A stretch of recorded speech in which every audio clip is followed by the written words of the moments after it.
Good morning, everyone, and welcome back to another video. Walker Venrick with Sharp Sports Network, bringing you my top three plays for this three-game NBA slate here on January 23rd. I hope you all are having a fantastic Thursday. Before I do jump into these top 30 plays I have for you, if you have not already, as always, please do leave a like on this video. And if you do have any questions, comments, or concerns for us, please leave them in the comment section below. We're happy to give you all advice when we can. But I do want to make a little announcement. I touched on it at the end of yesterday's video, but I wanted to put it at the start of this one. I know not everybody sticks through the entire video, but we are officially partnered with a company called Monkey Knife Fight. They do player prop bets. It's a really, really awesome site. I highly recommend coming over here and checking it out. All you have to do is just sign up using an email and a password, and then when you go to make your first deposit, you can use code SSN for a 100% match on your first deposit up to $50. They will match it 100%. So I definitely recommend taking advantage of that. They have a lot of different types of games over here, so I'll give you just a really quick rundown. It'll take me about 2 minutes, but for example, these more or less ones. This is obviously you just pick more or less on Luka Doncic to score 31.5 real points. So let's say we like the over on that or the under, doesn't really matter. And then Damian Lillard, we can take the over or the under as well. And then you can bet whatever amount you want on it between $2 and $250. Let's say we bet $5, we would win up to 15. So not up to, we would win $15 if we got both of these right. So you're tripling your money.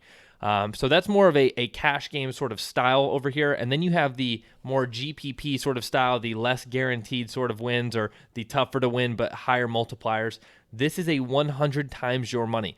If you want to try to pick all 8 of these guys, more or less this number of points, if you want to pick all 8, let's say we pick 8 random ones. If we fill this out and we put $5 on it and we're right, we're going to win $500. I highly recommend going over here, checking it out. Some of the same bankroll management things that we use on DraftKings and FanDuel every day kind of apply over here. I would definitely wager more on these two-guy parlays, two-player parlays versus over here. I would maybe put down 5 or 10% of my bankroll and see if I can hit 100 times my money.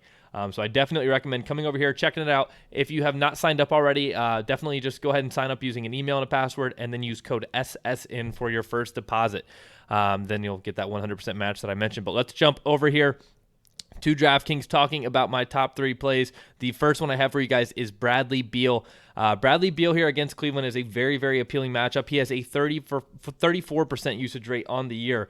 And it's definitely a really, really solid matchup for him. Cleveland is very soft on the perimeter. And one thing that's very, very notable when it comes to Bradley Beal is his minutes last night. He was on this whole minutes watch or monitor minutes thing for the past few games, and he ended up playing 38 last night in that insane game against Miami.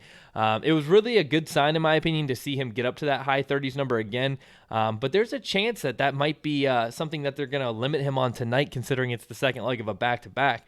So that's something we need to monitor throughout the day. If we don't get any word on him being limited or monitored tonight, then I think he's an absolute smash tonight. At 7.7K, it's a really, really solid matchup. This is actually the highest implied total game on the slate, and these are the 2 worst defenses in the NBA right now. He should be pretty popular on a little 3-game slate like this, but I don't think that he's anybody that I'm looking to fade for any reason. I think that he's in all formats pretty much a must-play for me. That is why he is the cover boy on today's video. But moving on to my second play, over here on FanDuel, I already have him pulled up. As always, Kyrie Irving. He has a 34% usage rate on the year, and he surprisingly has only hit 5x or better on his price tag one time since he made his return 4 games ago. It's a very tricky thing here with Kyrie because it's a 8.7K price tag over here, 8.4K on DraftKings. I think that this is a price tag that we're okay with the floor we get, but the upside we get is also massive. So I'm really comfortable with playing Kyrie in all formats, similar to Brad Beal tonight. It's one of those matchups. It's actually very similar to the Utah game. We could see a repeat of that monster game he had against Utah just over a week ago. It's a very dense front court for that Lakers team with JaVale McGee and AD down low inside. And then it's also a decent perimeter defensively for the Lakers, obviously.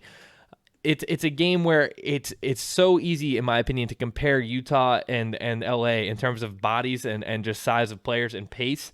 They're both middle of the pack in pace. It's a very similar matchup, and thankfully he is coming off of some rest. So I think Kyrie Irving could definitely be the play tonight. He's listed as probable with his hamstring. I think he'll be just fine. So I'm really looking to jam Kyrie Irving into a ton of lineups tonight.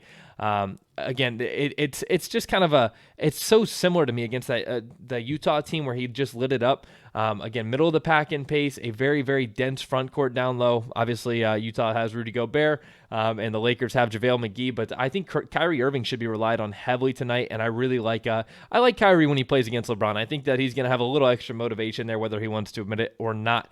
But jumping over to my last play, over here on DraftKings, the last play I have for you guys is going to be Hassan Whiteside, and I do want to make a little note on Hassan Whiteside on FanDuel. Over here on FanDuel at center, it's a little tougher for me to want to play Hassan Whiteside in cash when we get Tristan Thompson at a massive discount. But that is going to be my side note over here on FanDuel. Over here on DraftKings, I love Hassan Whiteside, even at 8.8K. It makes a ton of sense. He has a 20% usage rate. And if CJ McCollum misses another game tonight, that's definitely a slight boost to Whiteside, nothing super significant. But with McCollum off the court, he actually averages 1.35 fantasy points per minute. So at the end of the day, it just comes down to the minutes. We need him to see hopefully mid-30s in minutes. If he plays 35 tonight, he should just do absolutely fine. He's starting to remind me of Rudy Gobert, if we're being honest. He's putting up all these double-doubles. He's becoming a walking double-double, and he's getting at least 2 or 3 blocks, it feels like, every night. He's been an absolute block machine. I don't know if it's him or Rudy. I think one of the two of those two guys leads the league right now in blocks. They're probably top 2. But I love how he's filling up the stat sheet. He's getting, like I said, those blocks are super key. He's getting a couple assists here and there, and then he's just been a walking double-double in points and rebounds. So I love Hassan Whiteside tonight, though. I don't need McCollum to miss to want to play Hassan Whiteside. But I also want to mention this is kind of a little bonus play. If you're looking for leverage, I expect Hassan Whiteside to be pretty popular tonight. It's a pretty shallow center position here on DraftKings. If you're looking for some leverage, I think Kristaps Porzingis, if you want to save the 800 and go down to him against Portland, 8K is pretty expensive for Kristaps Porzingis. I don't expect him to be anywhere above 10% owned tonight. He's been back from his injury for just that one game there against the Clippers a couple of days ago. But if you are looking for some leverage for you GPP guys out there, I would definitely consider pivoting to a guy like KP. But again, for all formats, for me, I think Hassan Whiteside is definitely the play here. I don't think he should have any issue paying off this price tag, hopefully. And again, that is all I have for you guys. So I hope you did enjoy this video. If you have not already, definitely leave a like. Let me know in the comment section below what you think of Monkey Knife Fight. We are very, very proud to be partnered with them now. If you are playing over there tonight, definitely let me know who some of your favorite plays over there are. I'm going to start giving away my favorite play over there tomorrow, breaking down kind of my favorite one-person prop, if I like the over or under on a guy's points, rebounds, assists, something like that. I'm going to start breaking that down tomorrow and giving one of those away in every single video. So I hope you did enjoy this video today. Good luck playing the slate tonight, and I will see you guys in the live stream on Twitch later around 4 o'clock. And if you are unable to make that, then I will see you in my video tomorrow. But good luck tonight.